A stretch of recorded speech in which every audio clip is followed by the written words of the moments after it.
Praise Lord. കർത്താവിന്റെ പരിജ്ഞാനം പ്രാപിക്കണം എന്നൊക്കെ നമ്മൾ ഒരുപാട് എപ്പോഴും കേൾക്കാറുണ്ട്. അതിനു മുമ്പ് എന്താണ് നോളജ്? ബൈബിള് പറയുന്ന പരിജ്ഞാനം എന്ന് പറഞ്ഞു കഴിഞ്ഞാൽ, ബൈബിളിലെ വിശ്വാസത്തിന്റെ അടിസ്ഥാനത്തിൽ ഒരാൾ പരിജ്ഞാനമില്ലാതെ ഇടപെട്ടു, അല്ലെ അവനൊരു പരിജ്ഞാനമില്ല, അല്ലെങ്കിൽ പരിജ്ഞാനമില്ലാത്ത ആൾക്കാർ എന്നൊക്കെ വിളിക്കുന്നത് എന്തിന്റെ അടിസ്ഥാനം? പക്ഷെ ലോകത്തില് പരിജ്ഞാനമില്ല, നോളജ് ഇല്ല, ബുദ്ധിയില്ല, വിവരമില്ല എന്നൊക്കെ പറയുന്നത്, അല്ലെ പരിജ്ഞാനമില്ല, ഒരു നോളജ് ഇല്ലാത്ത സംസാരം സംസാരിക്കുന്നു എന്നുള്ളത് പറയുന്നത് എന്താ? അതിന്റെ ലോകപരമായുള്ള അറിവിനെ സംബന്ധിച്ചുള്ളതാണ്.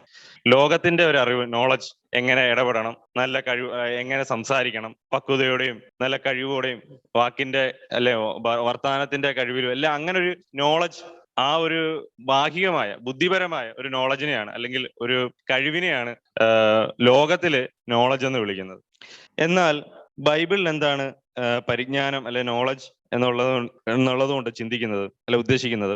എഫേസ്യർ ലേഖനം അതിന്റെ 5-ാം അധ്യായം 15 മുതലുള്ള വാക്യം: ആകയാൽ സൂക്ഷ്മത്തോടെ അജ്ഞാനികളായിട്ടല്ല ജ്ഞാനികളായിട്ടത്രേ നടപ്പാൻ നോക്കുവിൻ.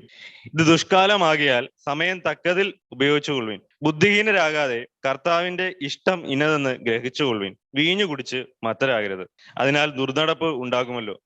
ആത്മാവ് നിറഞ്ഞവരായി സങ്കീർത്തനങ്ങളാലും സ്തുതികളാലും ആത്മീയ ഗീതങ്ങളാലും തമ്മിൽ സംസാരിച്ചും നിങ്ങളുടെ ഹൃദയത്തിൽ കർത്താവിന് പാടിയും കീർത്തനം ചെയ്തും നമ്മുടെ കർത്താവായ യേശുക്രിസ്തുവിന്റെ നാമത്തിൽ ദൈവവും പിതാവുമായവനെ എല്ലായ്പ്പോഴും എല്ലാറ്റിനും വേണ്ടിയും സ്തോത്രം ചെയ്തുകൊള്ളുവിൻ. ക്രിസ്തുവിന്റെ ഭയത്തിൽ അനോന്യം കീഴ്പ്പെട്ടിരിപ്പിൻ.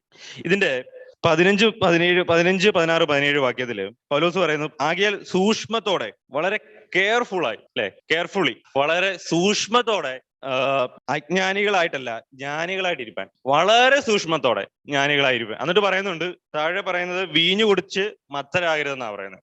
ഈ വീഞ്ഞു കുടിച്ച് ആകരുത് എന്ന് പറയുന്നത് എന്തുകൊണ്ടാണ്? വീഞ്ഞു കുടിക്കുമ്പോൾ എന്താണ് സംഭവിക്കുന്നത്? സോബർ മൈൻഡ് നഷ്ടപ്പെടുകയാണ് ചെയ്യുന്നത്, അല്ലെ? നമ്മൾ ഒരു ഉന്മാദാവസ്ഥയിലേക്ക് പോവുകയാണ്. ഇവിടെ വീഞ്ഞുകുടി എന്നുള്ളത് മാത്രമല്ല പൗലോസ് ഉദ്ദേശിക്കുന്നത്, എന്തിനാലും ഭരിക്കപ്പെടാതെ സൂക്ഷ്മതയോടെ പരിജ്ഞാനത്തിൽ ശ്രദ്ധിപ്പിൻ. ആകയാൽ സൂക്ഷ്മത്തോടെ അജ്ഞാനികളായിട്ടല്ല ജ്ഞാനികളായിട്ടത്രേ നടപ്പാൻ നോക്കുവിൻ. ജ്ഞാനത്തിൽ ബുദ്ധിപരമായി നടപ്പാൻ നോക്കുവിൻ എന്നാണ് പറയുന്നത്. അപ്പം നമുക്കറിയാം, ലോകത്തിൽ 2 തരത്തിലുള്ള ആൾക്കാരാണുള്ളത്. ഒരു വിഭാഗം ജ്ഞാനികളും അജ്ഞാനികളുമായ ആൾക്കാർ. എന്താണ് ജ്ഞാനം? നമുക്ക് ബൈബിൾ പറയുന്നത് ദൈവത്തെ അറിയുന്നതാണ് ജ്ഞാനമെന്ന്. ലോകത്തിൽ 2 തരം വിഭാഗക്കാരുണ്ട്. ഒന്ന്, ദൈവത്തെ അറിഞ്ഞ് ജ്ഞാനികളായവർ, ജ്ഞാനമുള്ളവർ, പരിജ്ഞാനം പ്രാപിച്ചവർ. 2, അവിശ്വാസികളായ, ദൈവത്തെ അറിയാത്ത വിഡ്ഢികളായ, അജ്ഞാനികളായ ആൾക്കാർ. അപ്പൊ ഇങ്ങനെ 2 കൂട്ടങ്ങളാണ് ഉള്ളത്. അജ്ഞാനം എന്ന് പറഞ്ഞാൽ എന്താണ്? ബൈബിളിന്റെ അടിസ്ഥാനത്തിൽ ജ്ഞാനമില്ല എന്ന് പറഞ്ഞു കഴിഞ്ഞാൽ ബുദ്ധിയില്ല എന്നുള്ളതല്ല, സത്യമല്ലാത്ത ജ്ഞാനം, ദൈവീകമല്ലാത്ത ജ്ഞാനമുള്ളവർ, അതായത് ലോകത്തിന്റെ പരിജ്ഞാനത്താൽ നിയന്ത്രിക്കപ്പെടുന്നവർ, ബുദ്ധിയുടെ പരിജ്ഞാനത്താൽ നിയന്ത്രിക്കപ്പെടുന്നവർ. അത് ഡിമോണിക്കാണ്. സാത്താന്യ ജ്ഞാനം, സാത്താന്റെ ബുദ്ധി, ലോകത്തിന്റെ ജ്ഞാനം അത് സാത്താന്റെ ബുദ്ധിയാണ്, സാത്താന്റെ ജ്ഞാനമാണ്. അതായത് എന്റെ ജ്ഞാനം, നമ്മുടെ ജ്ഞാനം എന്ന് പറഞ്ഞൊരു സാധനം നമ്മൾ നിയന്ത്രിക്കപ്പെടുന്നുണ്ട് പലപ്പോഴായി, അല്ലെ? നമ്മൾ ബുദ്ധിപരമായ കാര്യങ്ങൾ ചെയ്യും, നമ്മുടെ ജ്ഞാനത്തിന് കാര്യങ്ങൾ ചെയ്യും, നമ്മുടെ ബുദ്ധിക്ക് അനുസരിച്ച് ഒരു കാര്യത്തെ ഹാൻഡിൽ ചെയ്യാൻ നമ്മൾ ശ്രമിക്കുന്നു. പക്ഷെ അത് ബൈബിൾ പ്രകാരം അതെന്താണ്? അത് സാത്താന്റെ ജ്ഞാനമാണ്. അത് യഥാർത്ഥ ജ്ഞാനമല്ല, അത് ഫൂളിഷ്നെസ് ആണ്, അത് വിഡ്ഢിത്തമാണ്, അത് അജ്ഞാനമാണ്. അപ്പോൾ 2 തരത്തിലുള്ള ആൾക്കാരാണ് ഉള്ളത്. വിശ്വസിച്ച് ജീവനെ പ്രാപിച്ച ക്രിസ്തുവിന്റെ ജ്ഞാനം ഉള്ളിലിരിക്കുന്ന, ക്രിസ്തുവിന്റെ പരിജ്ഞാനം ഉള്ളിലിരിക്കുന്ന ദൈവമക്കളും, അവിശ്വാസികളായ സ്വന്തം ജ്ഞാനത്താൽ നിയന്ത്രിക്കപ്പെടുന്ന, സ്വന്തം ജ്ഞാനം എന്ന് പറഞ്ഞു കഴിഞ്ഞാൽ തന്നെ അത് അജ്ഞാനമാണ്, അത് ബുദ്ധിയില്ലായ്മയാണ്, അത് ഫൂളിഷ്നെസ് ആണ്. കാരണം അതിനകത്ത് സത്യം ഒട്ടുമില്ല. അതാണ് പ്രശ്നം. ഇപ്പം വിശ്വാസിയും അവിശ്വാസിയും തമ്മിലുള്ള ഒരു വ്യത്യാസം എന്ന് പറഞ്ഞു കഴിഞ്ഞാൽ, വിശ്വാസി എന്ന് പറഞ്ഞു കഴിഞ്ഞാൽ അവനിൽ ജ്ഞാനമുണ്ട്. നമ്മളിൽ അത് പ്രകടമായില്ലേലും നമ്മുടെ ഉള്ളിൽ ജ്ഞാനമുണ്ട്. ക്രിസ്തുവിന്റെ ആത്മാവിനെ പ്രാപിച്ചിട്ടുണ്ടെങ്കിൽ ക്രിസ്തുവിന്റെ ജ്ഞാനം നമ്മുടെ ഉള്ളിൽ ഇരിപ്പുണ്ട് എന്നുള്ളതാണ് വാസ്തവം. പക്ഷെ എത്രത്തോളം അത് പ്രകടമാകുന്നു എന്നുള്ളത് നമ്മുടെ വിശുദ്ധീകരണത്തിനനുസരിച്ചാണ്. പക്ഷെ ക്രിസ്തുവിന്റെ ജ്ഞാനം ഗുപ്തമായി പരിശുദ്ധാത്മാവിനാൽ നമ്മുടെ ഉള്ളിൽ ഇരിപ്പുണ്ട്. എന്താണ് അജ്ഞാനം അല്ലെങ്കിൽ ഫൂളിഷ്നെസ് എന്ന് പറഞ്ഞു കഴിഞ്ഞാൽ? സങ്കീർത്തനം അതിന്റെ 14-ാം അധ്യായം 1-ാമത്തെ വാക്യം ആരെയാണ് ബൈബിൾ വിഡ്ഢികൾ എന്ന് വിളിക്കുന്നത്? ഫൂൾസ് എന്ന് വിളിക്കുന്നത്. ദൈവമില്ല എന്ന് മൂഢൻ തന്റെ ഹൃദയത്തിൽ പറയുന്നു, അവർ വഷളന്മാരായി മ്ലേച്ഛത പ്രവർത്തിക്കുന്നു, നന്മ ചെയ്യുന്നവൻ ആരുമില്ല. അപ്പൊ ബൈബിള് മൂഢർ എന്ന് വിളിക്കുന്നത് ഒരു വിഭാഗം ആൾക്കാരെയാണ്. ദൈവമില്ല എന്ന് വിശ്വസിക്കുന്നവർ, അവരാണ് മൂഢർ, ദൈവത്തെ അറിയാത്തവർ. അപ്പൊ വിഡ്ഢി തന്റെ ഹൃദയത്തിൽ പറയുന്നു ദൈവമില്ല എന്ന്. എന്തുകൊണ്ടാണ് അവർ ദൈവത്തെ അറിയാൻ ആഗ്രഹിക്കാത്തത്? അല്ലെ ദൈവമില്ല എന്ന്. ഇപ്പൊ നമുക്കറിയാം, ഏത്തിയിസ്റ്റുകളായാലും ലോകത്തിന്റെ ഒരുപാട് ഫിലോസഫേഴ്സ് ദൈവം ഇല്ല എന്ന് പറയുന്ന ആൾക്കാർ, അവരെന്താണ് ഒരു പരിധിവരെ ദൈവം ഇല്ല എന്ന് പറയാനുള്ള ഒരു കാരണം, ദൈവത്താൽ വിധിക്കപ്പെടുവാൻ ആരും ആഗ്രഹിക്കുന്നില്ല. ആ നീതിയാൽ വിധിക്കപ്പെടുവാൻ, പാപികളാണെന്ന് കേൾക്കപ്പെടുവാൻ ആരും ആഗ്രഹിക്കുന്നില്ല. ഇന്ന് അതാണ് ഇപ്പോൾ കൂടുതലും കേൾക്കപ്പെടുന്ന ഒരു തത്വചിന്ത എന്ന് പറഞ്ഞു കഴിഞ്ഞാൽ, ആരും പാപികളാകുവാൻ ആഗ്രഹിക്കുന്നില്ല. അല്ല, ദൈവം ഉണ്ടെങ്കിലല്ലേ തെറ്റുള്ളൂ, അല്ലെ? നീതി എന്ന് പറയുന്ന ഒരു ദൈവീകമായ നീതി ഇരിക്കുമ്പോൾ, നമ്മളെ വിധിക്കുന്ന ഒരു നീതി ഉണ്ടെങ്കിലല്ലേ നമ്മൾ പാപികളാണ് എന്ന് പറയാൻ കഴിയൂ. അപ്പം പലപ്പോഴും അല്ലെങ്കിൽ യുക്തിവാദികൾ, ലോകത്തിന്റെ ശാസ്ത്രിമാർ, അവരൊക്കെ പറയുന്നത് എന്താ, പാപം എന്ന് പറയുന്ന ഒരു കാര്യമില്ല, ദൈവമില്ല, പിന്നെ പാപമില്ല, പിന്നെ ബാക്കി കാര്യങ്ങളൊന്നുമില്ല. ദൈവത്തെ എടുത്തു കളഞ്ഞാൽ പിന്നെ പാപവുമില്ല, ശിക്ഷാവിധിയില്ല, നരകമില്ല, സ്വർഗമില്ല, ഒന്നുമില്ല. നമ്മളൊക്കെ സാധാ ഒരു മനുഷ്യൻ. എന്നാൽ അവർ ചിന്തിക്കുന്നുണ്ടോ ഈ സൂക്ഷ്മജീവികളും ബാക്ടീരിയയും അതുപോലെ ചെറിയ മാക്രോ ഇതുപോലുള്ള ജീവികൾ, അതുപോലെ തന്നെ ഈ പ്രപഞ്ചം സൃഷ്ടിക്കപ്പെട്ടത്, റോമർക്ക് എഴുതിയ ലേഖനം പറയുന്നു, ലോക സൃഷ്ടി മുതൽക്ക് തന്നെ ദൈവത്തിന്റെ അല്ലെ അദൃശ്യ ലക്ഷണം, ദൈവത്തിന്റെ ശക്തി, അതെല്ലാം ഈ പ്രപഞ്ചത്തിലേക്ക് നോക്കുമ്പോൾ ബുദ്ധിക്ക് വെളിവായിരിക്കുന്നു എന്ന് റോമർക്ക് എഴുതിയ ലേഖനത്തിൽ പൗലോസ് പറയുന്നുണ്ട്. പക്ഷേ ഇതെല്ലാം കണ്ടിട്ടും മനുഷ്യൻ ഇതിന്റെ പുറകിൽ ഒരു ശക്തി ഉണ്ട് എന്ന് അറിയുന്നു എന്നാണ് റോമർക്ക് എഴുതിയ ലേഖനത്തിൽ അങ്ങനെ പറയുന്നത്. അവർ ദൈവമുണ്ട് എന്ന് അറിഞ്ഞിട്ടും അവർക്ക് എന്ത് വന്നില്ല? ദൈവത്തെ വിശ്വസിക്കാൻ കഴിഞ്ഞില്ല. ആ ഒരു ഭയത്തിന്റെ അവസ്ഥയിലേക്ക്. ദൈവം ക്രിസ്തുവിനെ വെളിപ്പെടുത്തുന്നതിന് മുമ്പ് സകല മനുഷ്യരിൽ നിന്നും ആഗ്രഹിച്ച ഒരൊറ്റ വിശ്വാസമുണ്ട്. അജ്ഞാനികളായ അല്ലെങ്കിൽ ക്രിസ്തുവിനെ അറിയാത്തവർ, അല്ലെങ്കിൽ ദൈവമുണ്ട് എന്ന് അറിയാം പക്ഷെ ക്രിസ്തുവിനെ അറിയത്തില്ല, യഥാർത്ഥ ആരാധന എന്തുവാന്ന് അറിയത്തില്ല, അങ്ങനെയുള്ളവരുടെ അടുത്ത് നിന്ന് ദൈവം ആഗ്രഹിക്കുന്ന ഒരു കാര്യമുണ്ട്. അതാണ് ദൈവത്തോടുള്ള ഭയം, ഭക്തി. അത് പരിജ്ഞാനത്തിന്റെ ആരംഭമാകുന്നു, ജ്ഞാനത്തിന്റെ ആരംഭമാകുന്നു. അപ്പോൾ ദൈവത്തെ അറിയാവുന്നത് അവൻ വെളിപ്പെടുത്തിയത് എന്തിനു വേണ്ടിയാണ്? അവൻ ദൈവം എന്ന് പറയുന്ന ഒരു വ്യക്തി ഈ സൃഷ്ടിയുടെ പുറകിലുണ്ട് എന്ന് മനുഷ്യൻ അറിയേണ്ടതിനും അവനെ ഭയപ്പെടേണ്ടതിനു വേണ്ടി ബുദ്ധിക്ക് തെളിവായ ഒരുപാട് അടയാളങ്ങൾ ലോക സൃഷ്ടി മുതൽക്ക് തന്നെ പ്രപഞ്ചത്തിൽ ഉണ്ടായിരുന്നു. അത് എന്തിനു വേണ്ടിയാ? സകല സൃഷ്ടിയും അവർക്ക് പ്രതിവാദം ഉണ്ടാകാതിരിക്കേണ്ടതിന് വേണ്ടി. ലോകത്തിൽ അല്ലെങ്കിൽ പ്രപഞ്ചത്തിലേക്ക് നോക്കിയിട്ട് ദൈവമില്ല എന്ന് ആർക്കും പറയാൻ കഴിയുകയില്ല. അപ്പൊ ഈ ഭയമാണ് ദൈവത്തിന്റെ പരിജ്ഞാനത്തിന്റെ അല്ലെങ്കിൽ ദൈവത്തിന്റെ ജ്ഞാനത്തിന്റെ തുടക്കം. സകലവും സൃഷ്ടിച്ച ദൈവത്തോടുള്ള ഭയഭക്തിയിൽ ജീവിക്കുന്നതാണ് ബൈബിൾ പഴയ നിയമത്തിൽ പരിജ്ഞാനത്തിന്റെ ആരംഭമായി കാണുന്നത്. അല്ലെ, അങ്ങനല്ലേ പറയുന്നത് പ്രോവേർബ്സിനകത്ത്? യഹോവ ഭക്തി ജ്ഞാനത്തിന്റെ ആരംഭം. അവിടെ ഫിയർ എന്നാണ് ഇംഗ്ലീഷിൽ പറയുന്നത്. അപ്പൊ ആ ഒരു ഭയഭക്തി, ദൈവത്തെ അറിഞ്ഞു തുടങ്ങുന്ന അവസ്ഥയാണ്. അത് എവിടെ നിന്ന് വരുന്നു? അത് ദൈവത്തെ പറ്റിയുള്ള പൊതു വെളിപ്പാടിൽ നിന്ന് വരുന്നു. അത് മാത്രമാണ് മനുഷ്യരിൽ നിന്ന് ദൈവം ആഗ്രഹിച്ചിരുന്നത്. പൊതുവായ വെളിപ്പാട് മനുഷ്യന് കൊടുത്തിട്ട് മനുഷ്യരിൽ നിന്ന് ദൈവം ആഗ്രഹിച്ച ഒരേ ഒരു കാര്യം ഇതായിരുന്നു. പക്ഷേ മനുഷ്യൻ സ്വന്തം നിരൂപണങ്ങളിലേക്ക് തിരിയുന്നതാണ് നമ്മൾ കണ്ടത്. സർവ്വ മനുഷ്യരും ദൈവത്തെ ഭയപ്പെടുന്നതാണ്. അവിശ്വാസികളായ എല്ലാ മനുഷ്യരും ദൈവത്തെ ഭയപ്പെടുന്നതാണ് അവരിൽ ബൈബിൾ പ്രകാരം ജ്ഞാനത്തിന്റെ ആരംഭം എന്ന് കാണുന്നത്. പക്ഷേ ഇവിടെ റോമാലേഖനം 1-ാം അധ്യായത്തിൽ പറയുന്നത് സകല മനുഷ്യരും ദൈവത്തിന്റെ പൊതുവെളിപ്പാട്, ദൈവം ഉണ്ടെന്ന് അറിയുകയും ആ പൊതുവെളിപ്പാട് വെച്ചിട്ട് അതിൽ ദൈവത്തെ ഭയപ്പെടുകയല്ല ചെയ്തത്. ഭയപ്പെടുക മാത്രമല്ല, അവർ സ്വന്തം നിരൂപണങ്ങളിലേക്ക് തിരിയുകയും ചെയ്തു. അവരുടെ ബുദ്ധിയിൽ പലതിനെയും ദൈവമെന്ന് കാണുകയും ദൈവത്തിന്റെ തേജസ് മലിനപ്പെടുത്തുകയാണ് ചെയ്തത്. മനുഷ്യൻ ദൈവത്തിന്റെ തേജസ്സിനെ, അക്ഷയനായ ദൈവത്തിന്റെ തേജസ്സിനെ ക്ഷയമുള്ള വിഗ്രഹം, നാൽക്കാലി, ഇഴജാതി എന്നിവയുടെ രൂപസാദൃശ്യമാക്കി മാറ്റിക്കളഞ്ഞു. അവരുടെ നിരൂപണങ്ങളിൽ അവർ വൃദ്ധരായി തീർന്നു എന്നാണ് പറയുന്നത്. അവർ ദൈവത്തിന്റെ ജ്ഞാനം അവർ അന്വേഷിക്കാതെ അവരുടെ ജ്ഞാനത്താൽ ദൈവത്തെ അന്വേഷിക്കാൻ തുടങ്ങി. കാരണം ദൈവത്തിന്റെ ജ്ഞാനം അന്വേഷിക്കണമെങ്കിൽ ദൈവത്തോടൊരു ഭയഭക്തി, ആ വിശ്വാസത്തിൽ നിന്നാണ് ആ ജ്ഞാനം ലഭിക്കുന്നത്. അത് ദൈവത്തിന്റെ ആത്മാവ് ഉള്ളിൽ വരാത്ത ഒരാൾക്ക് ദൈവത്തെ പറ്റി ആഴമായി അറിയുവാനോ കഴിയില്ല. പക്ഷേ ഒരു തുടക്കം, ഒരു സ്റ്റാർട്ടിംഗ് പോയിന്റ്, അതായത് ദൈവം ഈ പ്രപഞ്ചത്തിൽ ഉണ്ട്, അല്ലെങ്കിൽ ഇതിന്റെ സൃഷ്ടിയുടെ പുറകിലൊക്കെ ഒരു വ്യക്തിയുണ്ട്, ദൈവമുണ്ട് എന്ന് ഒരു ഭയഭക്തിയോടെ വിശ്വസിക്കുന്ന ആ ഒരു സ്റ്റാർട്ടിംഗ് പോയിന്റിനെയാണ് ബൈബിൾ ജ്ഞാനത്തിന്റെ ആരംഭം എന്ന് പറയുന്നത്. ജ്ഞാനത്തിന്റെ ആരംഭം, സ്റ്റാർട്ടിംഗ് പോയിന്റ്, അത് ദൈവത്തോടുള്ള ഭക്തിയിൽ നിന്ന് വരുന്നതാണ്, ഭയത്തിൽ നിന്ന് വരുന്നതാണ്. സങ്കീർത്തനം 14-ന്റെ 2-ാമത്തെ വാക്യം, 1-ാമത്തെ വാക്യം ഒന്നുകൂടെ വാക്യം. ദൈവം ഇല്ല എന്ന് മൂഢൻ തന്റെ ഹൃദയത്തിൽ പറയുന്നു, അവർ വഷളന്മാരായി മ്ലേച്ഛത പ്രവർത്തിക്കുന്നു, നന്മ ചെയ്യുന്നവൻ ആരുമില്ല. അപ്പൊ എല്ലാ മനുഷ്യർക്കും ദൈവം ഉണ്ട് എന്ന് അറിഞ്ഞിട്ട് ചിലർ അവരുടെ നിരൂപണങ്ങളിൽ വൃതരായി തീർന്നു, ചിലർ ദൈവമില്ല എന്ന് വാദിക്കുന്നു. അപ്പൊ ഇവരെല്ലാം മൂഢന്മാരാണ് എന്നാണ് പറയുന്നത്. അവർ നന്മ ചെയ്യുന്നവൻ ആരുമില്ല. ദൈവത്തെ അന്വേഷിക്കുന്ന ബുദ്ധിമാനുണ്ടോ എന്ന് കാണുവാൻ യഹോവ സ്വർഗത്തിൽ നിന്ന് മനുഷ്യപുത്രന്മാരെ നോക്കുന്നു. അപ്പൊ ദൈവത്തെ അന്വേഷിക്കുന്ന ഒരു മനുഷ്യൻ പോലും ഇല്ല എന്നാണ് സങ്കീർത്തനക്കാരൻ പറയുന്നത്. അപ്പം എന്തായിരുന്നു ബൈബിള് പറയുന്ന ഏറ്റവും വലിയ അജ്ഞാനത അല്ലെങ്കിൽ ഫൂളിഷ്നെസ് എന്ന് പറഞ്ഞു കഴിഞ്ഞാൽ, ദൈവം നിലനിൽക്കുന്നില്ല, അല്ലെ ദൈവമില്ല എന്ന് പറയുന്നതാണ്. പ്രപഞ്ചത്തിൽ ദൈവത്തിന്റെ എക്സിസ്റ്റൻസ് അത് എഗ്രി ചെയ്യാത്ത, അതില്ല എന്ന് പറയുന്ന ആൾക്കാരെയാണ് ഫൂളിഷ് പീപ്പിൾ എന്ന് ബൈബിൾ പറയുന്നത്. ഒട്ടും ജ്ഞാനമില്ലാത്തവർ. ഇന്ന് നോക്കിയേ, ഈ പ്രപഞ്ചത്തിലെ ഏറ്റവും ജ്ഞാനമുള്ള ആൾക്കാർ, ഈ ഭൂമിയില് അല്ലെ ലോകത്തില് ഏറ്റവും ജ്ഞാനം എന്ന് അവകാശപ്പെടുന്ന ആൾക്കാർ, അവർ ഈ തത്വചിന്തയിലൊക്കെ ഒരുപാട് മുഴുകി ഭയങ്കര സയൻസ് പരമായി ചിന്തിച്ച് ഭയങ്കര എക്സ്ട്രീം ലെവലില് പ്രപഞ്ചത്തെ പറ്റി ആഴമായി പഠിച്ച് ദൈവമില്ല എന്ന് പറയുന്ന ആൾക്കാരാണ് ലോകത്തിലെ നമ്പർ 1 ജ്ഞാനികൾ. പക്ഷെ ബൈബിള് പറയുന്നു അവർ മൂഢന്മാരാണ്, അവരിൽ ദൈവത്തിനോടുള്ള ഭയമില്ലായിരുന്നു. അതാണ് യഥാർത്ഥ ജ്ഞാനത്തിന്റെ ആരംഭം. ദൈവത്തോടുള്ള വിശ്വാസവും ഭയഭക്തിയാണ് യഥാർത്ഥ ജ്ഞാനത്തിന്റെ ആരംഭം. ബൈബിൾ പറയുന്ന യഥാർത്ഥ ജ്ഞാനത്തിന്റെ ആരംഭം. ഒരു വിശ്വാസിയെ സംബന്ധിച്ച് ക്രിസ്തുവിൻ്റെ ആത്മാവ് ഉള്ളിൽ വരുമ്പോൾ അവൻ ക്രിസ്തുവിൻ്റെ സ്നേഹം എന്ന പരിജ്ഞാനമാണ് പിന്നെ അവനെ നിയന്ത്രിക്കപ്പെടുന്നത്. പക്ഷേ ആത്മാവില്ലാത്തവരും പഴയ നിയമത്തിലുള്ള പല ദൈവത്തിൻ്റെ നടത്തിപ്പ് നമ്മൾ നോക്കുമ്പോൾ ദൈവത്തിൻ്റെ കൽപ്പനകൾ കൊണ്ടും ദൈവത്തിൻ്റെ പ്രവൃത്തികൾ കൊണ്ടും മനുഷ്യരിൽ നിന്ന് ഭയം ദൈവത്തോട് വരുത്തുകയും അങ്ങനെ ഒരു അനുസരണമാണ് പഴയ നിയമത്തിൽ നമ്മൾ കാണാൻ കഴിയുന്നത്.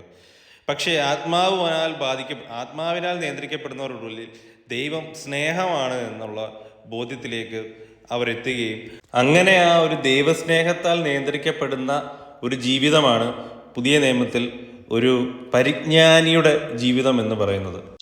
അതുപോലെ തീത്തോസിന്റെ ലേഖനം 3-ാം അധ്യായം 3-ാമത്തെ വാക്യം ഇങ്ങനെ പറയുന്നു: മുമ്പേ നാമും ബുദ്ധികെട്ടവരും നമ്മളും ബുദ്ധികെട്ടവന്മാര് ആയിരുന്നു, വഴിതെറ്റി നടക്കുന്നവരും നാനാമോഹങ്ങൾക്കും ഭോഗങ്ങൾക്കും അധീനരും ഈർഷ്യയിലും അസൂയയിലും കാലം കഴിക്കുന്നവരും ദുഷിതരും അനോന്യം പകയ്ക്കുന്നവരുമായിരുന്നുവല്ലോ. അപ്പോൾ നമ്മളും ഈ ജ്ഞാനമില്ലാത്ത തലമുറയിൽ ഉള്ളവർ ആയിരുന്നു, അനോന്യം പകയ്ക്കുന്നവർ. ലോകത്തിന്റെ ജ്ഞാനം സഹോദരനോട് വെറുപ്പുണ്ടാക്കുന്നതാണ്. ഇവിടാണ് ജ്ഞാനവും സ്നേഹവും തമ്മിലുള്ളൊരു കണക്ഷൻ വരുന്നത്. ക്രിസ്തുവിന്റെ പരിജ്ഞാനം ഒരിക്കലും സഹോദരനോട് പകയെന്ന് പറഞ്ഞൊരു സാധനം ഉണ്ടാക്കത്തില്ല. അത് സഹോദരന് വേണ്ടി ജീവനെ കൊടുക്കാനേ മാത്രമേ തോന്നിക്കത്തുള്ളൂ. പക്ഷെ ലോകത്തിന്റെ ജ്ഞാനം, അല്ലെ എന്റെ ബുദ്ധി എനിക്ക് പറഞ്ഞു തരുന്ന ജ്ഞാനം, പ്രൊട്ടക്ട് യുവർ സെൽഫ്, കൂടെ ഇരിക്കുന്നവന്റെ നിന്ന് അല്ലെങ്കിൽ അടുത്തിരിക്കുന്ന സഹോദരനിൽ നിന്ന് നിന്നെ നീ സംരക്ഷിക്കണം, നീ മാത്രമേ ഉള്ളൂ എന്നാണ് പറഞ്ഞു തരുന്നത് ലോകത്തിന്റെ ജ്ഞാനം. ഇത് എപ്പോഴൊക്കെ നമുക്ക് പറഞ്ഞു തരുന്നുണ്ടോ അപ്പോഴൊക്കെ നമ്മൾ ലോകജ്ഞാനത്തിലാണ്, ദൈവത്തിന്റെ ജ്ഞാനത്തിലല്ല. ലോകത്തിന്റെ ജ്ഞാനം ലോകത്തിന്റെ ജ്ഞാനം എന്ന് പറഞ്ഞാൽ പുറത്തുള്ള ജ്ഞാനമല്ല, അത് നമ്മുടെ തലയ്ക്ക് ഉള്ളിലുള്ള ജ്ഞാനമാണ്. അപ്പൊ ഈ ജ്ഞാനം നമ്മളോട് പറഞ്ഞു തരുന്നത് എന്താണ്? പ്രൊട്ടക്ട് യുവർ സെൽഫ്, സഹോദരനോട് പകയാണ് വരുന്നത്. അപ്പൊ ഈ ജ്ഞാനത്താലായിരുന്നു നമ്മളെല്ലാം നിയന്ത്രിക്കപ്പെട്ടിരുന്നത്. അപ്പോൾ ഇവിടെ പറയുന്നു, മുമ്പേ നാമും ബുദ്ധികെട്ടവരും അനുസരണമില്ലാത്തവരും വഴിതെറ്റി നടക്കുന്നവരും ഭോഗങ്ങളാൽ നിയന്ത്രിക്കപ്പെടുന്നവർ. അപ്പൊ അവരെ വിഡ്ഢികൾ എന്നാണ് വിളിക്കുന്നത്, അല്ലെ? വിഡ്ഢികൾ. മുമ്പേ നാമും ബുദ്ധികെട്ടവർ, ബുദ്ധിയില്ലാത്തവർ, സ്വന്തം ഇഷ്ടങ്ങളുടെ പുറകെ നടക്കുന്നവർ, സഹോദരനോട് പകയ്ക്കുന്നവർ, അവർ ഇരുട്ടിൽ വസിക്കുന്നു എന്നാ പറയുന്നത്. ഈ ബൈബിൾ ജ്ഞാനം എന്നുള്ള വേർഡിന്റെ അർത്ഥം, അതൊരു പരിജ്ഞാനം എന്നുള്ള വേർഡിന്റെ അർത്ഥം, അത് ട്രൂത്ത് എന്നുള്ള കണക്ഷൻ ഉണ്ട്. അവിടെ യഥാർത്ഥമായത്, സത്യമായതിനാൽ നിയന്ത്രിക്കപ്പെടുന്നവർ എന്നൊക്കെയുള്ള അർത്ഥങ്ങളുണ്ട്. അത് ദൈവത്തെ അറിയാത്തവർക്ക് ഈ സത്യം മനസ്സിലാക്കാൻ കഴിയത്തില്ല. അവരുടെ ജ്ഞാനത്തിൽ അത് ദൈവത്തിന് ഭോഷത്വമാണ്. അതിനാൽ നിയന്ത്രിക്കപ്പെടുന്നു. നാം എല്ലാവരും അതിനാൽ നിയന്ത്രിക്കപ്പെടുന്നവരായിരുന്നു. എന്നാൽ നമ്മുടെ രക്ഷിതാവായ ദൈവത്തിന്റെ ദയം മനുഷ്യപ്രതി ഉദിച്ചപ്പോൾ അവൻ നാം ചെയ്ത നീതിപ്രവർത്തികളല്ല, തന്റെ കരുണപ്രകാരം അത്രേ രക്ഷിച്ചത്. അതിനുവരെയും നമ്മൾ ഈ ലോകത്തിന്റെ ജ്ഞാനത്തിന്റെ പുറകിലുള്ളവരായിരുന്നു, അതിനാൽ ഇൻഫ്ലുവൻസ് ചെയ്യപ്പെടുന്നവരായിരുന്നു. റോമർക്കെഴുതിയ ലേഖനം അതിന്റെ ലോകജ്ഞാനം ദൈവത്തോട് എന്താണ്? ലോകസ്നേഹം ദൈവത്തോട് ശത്രുത്വം ഉളവാക്കുന്നു, അല്ലെ? ലോകസ്നേഹം ദൈവസ്നേഹം, ദൈവത്തിന്റെ പരിജ്ഞാനം ലോകത്തിന്റെ പരിജ്ഞാനം, ലോകത്തിന്റെ ജ്ഞാനം ഈക്വലാണ് ലോകത്തിന്റെ സ്നേഹവും, ദൈവത്തിന്റെ പരിജ്ഞാനം ഈക്വലാണ് ദൈവസ്നേഹവും. രണ്ടും കണക്റ്റഡ് ആണ്. നിങ്ങൾക്ക് ദൈവത്തിന്റെ പരിജ്ഞാനം ഉണ്ടെങ്കിൽ ദൈവത്തിന്റെ സ്നേഹത്താൽ നിയന്ത്രിക്കപ്പെടുവാൻ കഴിയും. ലോകത്തോടുള്ള സ്നേഹമാണ് ഉള്ളതെങ്കിൽ അത് നമ്മളോട് തന്നെയുള്ള സ്നേഹമാണ്. ലോകം നമ്മളെ പഠിപ്പിക്കുന്ന സ്നേഹം നമ്മളെ തന്നെ നമ്മൾ സ്നേഹിക്കണം, നമ്മുടെ ഉയർച്ചയ്ക്ക് വേണ്ടി, നമ്മുടെ വളർച്ചയ്ക്ക് വേണ്ടി. അത് നമ്മുടെ പരിജ്ഞാനത്തിൽ നിന്ന് വരുന്ന സ്നേഹമാണ്. എപ്പോഴും ഇതിനോടൊരു കോൺഫ്ലിക്റ്റ് നമുക്ക് എല്ലാവർക്കും ഉണ്ടാവും. റോമർക്ക് എഴുതിയ ലേഖനം അതിന്റെ 1:21 പറയുന്നു, അവർ ദൈവത്തെ അറിഞ്ഞിട്ടും അവനെ ദൈവമെന്നോർത്ത് മഹത്വീകരിക്കുകയോ നന്ദി കാണിക്കുകയോ ചെയ്യാതെ തങ്ങളുടെ നിരൂപണങ്ങളിൽ വ്രതരായി തീർന്നു. അവരുടെ വിവേകമില്ലാത്ത ഹൃദയം. കിങ് ജെയിംസിൽ ഫൂളിഷ് ഹേർട്ട് എന്നാണ് പറയുന്നത്. ഡാർക്ക്, ഇരുണ്ട ഫൂളിഷ്, ജ്ഞാനമില്ലാത്ത ഹൃദയം. ദൈവത്തെ അറിഞ്ഞിട്ടും അവർ ദൈവത്തെ അന്വേഷിക്കാതെ അവരുടെ നിരൂപണങ്ങളിൽ വ്യർത്ഥരായി തീർന്നു. അവരുടെ ഹൃദയം വിവേകമില്ലാതായി തീർന്നിരിക്കുന്നു എന്നാണ് പറയുന്നത്. ഇവിടെ ഫൂളിഷ്നെസ്സിന് മറ്റൊരർത്ഥം എന്ന് പറഞ്ഞു കഴിഞ്ഞാൽ ദൈവത്തിന്റെ പ്രവൃത്തികളെ വിശ്വസിച്ചിരുന്നില്ല, അവനിൽ വിശ്വസിച്ചിരുന്നില്ല എന്നുള്ളതാണ്. അവിശ്വാസമാണ് ഇവിടെ നമ്മൾ കാണുന്നത്. കാരണം അവനോടൊരു ഭയഭക്തി വന്നില്ല. അതെല്ലാം മനുഷ്യരിൽ നിന്ന് ദൈവം ആഗ്രഹിക്കുന്ന കാര്യമാണ്, ദൈവത്തെ അംഗീകരിക്കാനും വേണ്ടി. റോമാലേഖനത്തിൽ അവർ ദൈവത്തെ അറിഞ്ഞു എന്ന് പറയുന്നത് ആന്തരികമായ അല്ലെങ്കിൽ ആത്മീകമായുള്ളൊരു അറിവല്ല, ഭൗതികമായ ഒരു അറിവാണ്. ദൈവം ഉണ്ട് എന്നുള്ളൊരു അറിവാണ്. ആ അറിവിൽ നിന്ന് ദൈവം അവരിൽ നിന്ന് എക്സ്പെക്റ്റ് ചെയ്യുന്നത് ഒബീഡിയൻസ് എന്ന് പറഞ്ഞു കഴിഞ്ഞാൽ ദൈവമുണ്ട്, ദൈവം നീതിമാനാണ്, അവൻ പാപത്തിന് ശിക്ഷ വിധിക്കുന്നവനാണ് എന്നറിഞ്ഞുള്ളൊരു ഭയം മാത്രമാണ്. ആ ഭയഭക്തിയാണ് ജ്ഞാനത്തിൻ്റെ ആരംഭവും. പക്ഷേ ക്രിസ്തുവിൻ്റെ സ്നേഹം എന്ന പരിജ്ഞാനത്തിലേക്ക് ഒരു മനുഷ്യൻ വരുന്നത് അവൻ ദൈവത്തെ ആത്മാവിനാൽ അറിയുന്ന നിത്യജീവനിലൂടെ, ആ ജീവൻ്റെ അനുഭവത്തിലൂടെ ആത്മാവിനാൽ അറിയുന്ന നിമിഷം തൊട്ടാണ് ആ യഥാർത്ഥമായ ക്രിസ്തുവിൻ്റെ സ്നേഹമെന്ന നിലനിൽക്കുന്ന പരിജ്ഞാനത്തിലേക്ക് ഒരു മനുഷ്യൻ വരികയുള്ളൂ. 1 കൊരിന്ത്യർക്ക് എഴുതിയ ലേഖനം അതിന്റെ 2:14 പറയുന്നു, പ്രാകൃത മനുഷ്യൻ ഇത് മനസ്സിലാക്കുന്നില്ല. സുവിശേഷത്തിനെ പറ്റി പ്രാകൃത മനുഷ്യന് മനസ്സിലാക്കാൻ കഴിയുന്നില്ല. സുവിശേഷത്തിലെ ജ്ഞാനം പ്രാകൃത മനുഷ്യന് എന്ത് ചെയ്യാൻ കഴിയുന്നില്ല? മനസ്സിലാക്കാൻ കഴിയുന്നില്ല. ദൈവത്തിന്റെ ജ്ഞാനം പ്രാകൃത മനുഷ്യന് മനസ്സിലാക്കാൻ കഴിയുകയില്ല. ക്രിസ്തുവിന്റെ സ്നേഹം എന്താണ്, ഇത്ര വലിയ ത്യാഗമെന്ന് സാധാരണ മനുഷ്യർക്ക് ആർക്കും മനസ്സിലാക്കാൻ കഴിയത്തില്ല. ക്രിസ്തുവിന്റെ സ്നേഹത്താൽ നമ്മൾ നിയന്ത്രിക്കപ്പെടണമെങ്കിൽ അതിന്റെ പരിജ്ഞാനം ഉണ്ടെങ്കിൽ മാത്രമേ നമുക്ക് നിയന്ത്രിക്കാൻ കഴിയത്തുള്ളൂ. ആ വെളിച്ചം നമുക്ക് നമ്മുടെ ഉൾക്കണ്ണുകളെ തുറന്നില്ലെങ്കിൽ ഇതെന്തിനാണ് നമ്മൾ ഇങ്ങനെ സ്നേഹിക്കുന്നതെന്നും എന്തിനു വേണ്ടി ഞാൻ മറ്റുള്ളവന് വേണ്ടി ഇങ്ങനെ മറ്റുള്ള ഒരു സഹോദരന് വേണ്ടി എന്റെ ജീവനെ കൊടുക്കണമെന്നും ഒരു ബാഹികമായ ഒരു തലത്തിലേ അറിയത്തുള്ളൂ. ആന്തരികമായ ഒരു പരിജ്ഞാനത്തിന്റെ തലത്തിൽ നമുക്ക് അറിയാൻ കഴിയത്തില്ല. കാരണം ഇത് ആത്മാവുള്ള ഒരു മനുഷ്യനെ മനസ്സിലാക്കാൻ കഴിയത്തുള്ളൂ. ഈ സ്നേഹം എന്താണെന്നുള്ളതും ദൈവത്തിന്റെ പരിജ്ഞാനം എന്താണെന്നുള്ളതും ഇത് ആത്മാവിനാൽ വിവേചിക്കേണ്ടതായതുകൊണ്ട് പ്രാകൃത മനുഷ്യനെ ഈ സ്നേഹവും പരിജ്ഞാനവും ഒന്നും മനസ്സിലാക്കാൻ കഴിയുകയില്ല. 1 കൊരിന്ത്യർക്ക് എഴുതിയ ലേഖനം അതിന്റെ 3:18 മുതലുള്ള വാക്യത്തിൽ ഇങ്ങനെ പറയുന്നു, ആരും തന്നെത്താൻ വഞ്ചിക്കരുത്. താൻ ഈ ലോകത്തിൽ ജ്ഞാനി എന്ന് നിങ്ങൾ ആർക്കെങ്കിലും തോന്നിയാൽ അവൻ ജ്ഞാനിയാകേണ്ടതിന് ഭോഷനായി തീരട്ടെ.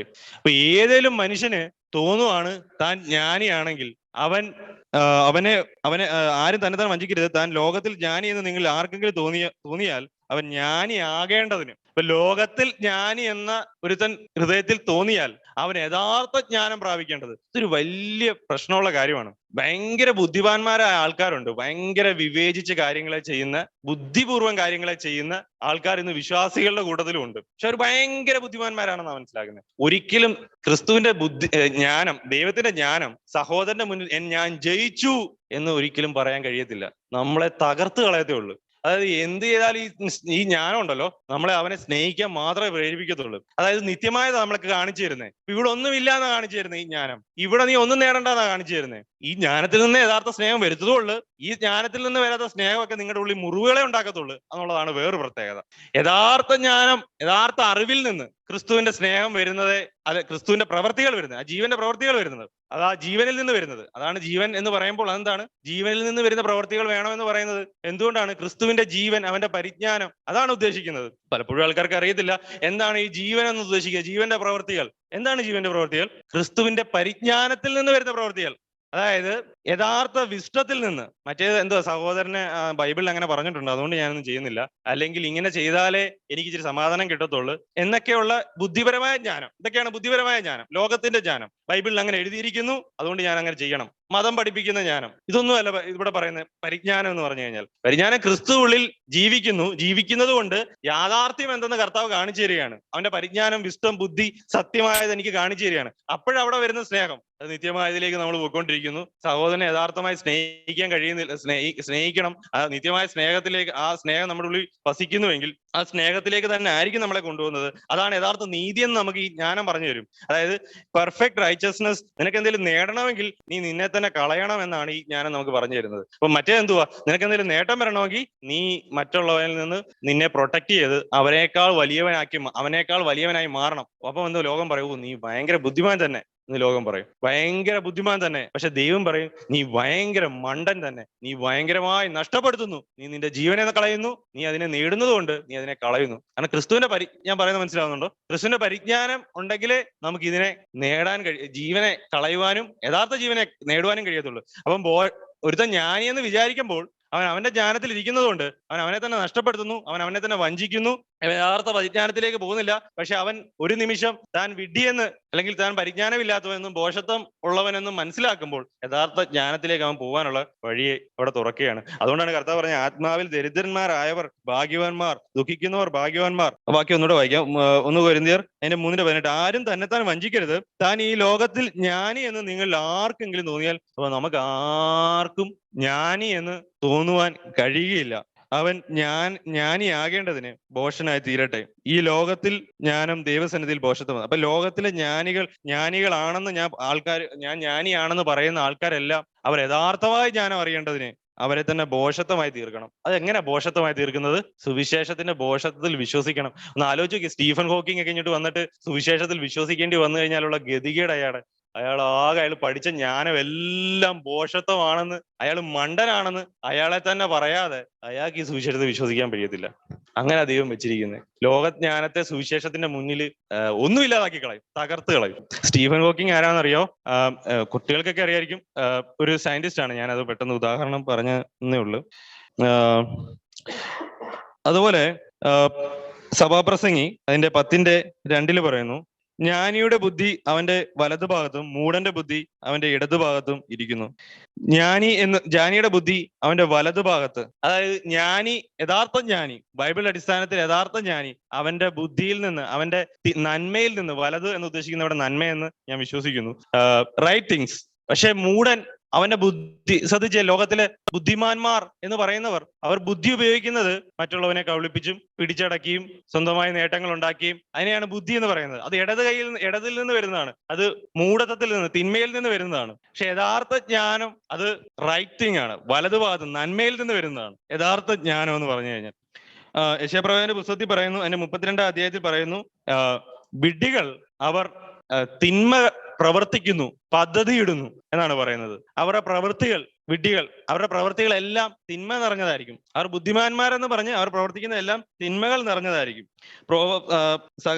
സദൃശ്യവാക്യം അതിന്റെ 26-ന്റെ 11-ാം വാക്യം പറയുന്നു, നായ ഛർദ്ദിച്ചതിലേക്കും വീണ്ടും തിരിയുന്നതും മൂഢൻ തന്റെ ഭോഷത്വം ആവർത്തിക്കുന്നതും ഒരേപോലെ. അപ്പൊ നായ ഛർദ്ദിച്ചതിലേക്ക് പിന്നെ തിരിയുന്നത് പോലാണ് മൂഢന്മാർ പിന്നെയും അവരുടെ ജ്ഞാനത്തിലേക്ക്, അവരുടെ ഭോഷത്വത്തിലേക്ക് തിരിയുന്നത്. നമ്മൾ ക്രിസ്തുവിന്റെ പരിജ്ഞാനം ഒരിക്കലായി പ്രാപിച്ചിട്ട് ലോകത്തിൽ നമുക്ക് നിന്നയാണ് ഇത് നൽകുന്നതെന്ന് അറിഞ്ഞിട്ട് പിന്നെയും നമ്മൾ ലോകത്തിന്റെ കൂർമ്മ ബുദ്ധി എടുത്തിട്ട് ഇതിനെ നേടാൻ വേണ്ടി തിരിച്ചു പോകുമ്പോൾ, ഇവിടെ എബ്രായ ലേഖനക്കാർ ഇത് പറയുന്നുണ്ട്, വീണ്ടും നായ ഛർദ്ദിച്ചിട്ടതിനെ തിരിച്ച് ഭക്ഷിക്കാൻ പോകുന്നതിന് തുല്യമാണ് എന്ന് പറയുന്നുണ്ട്.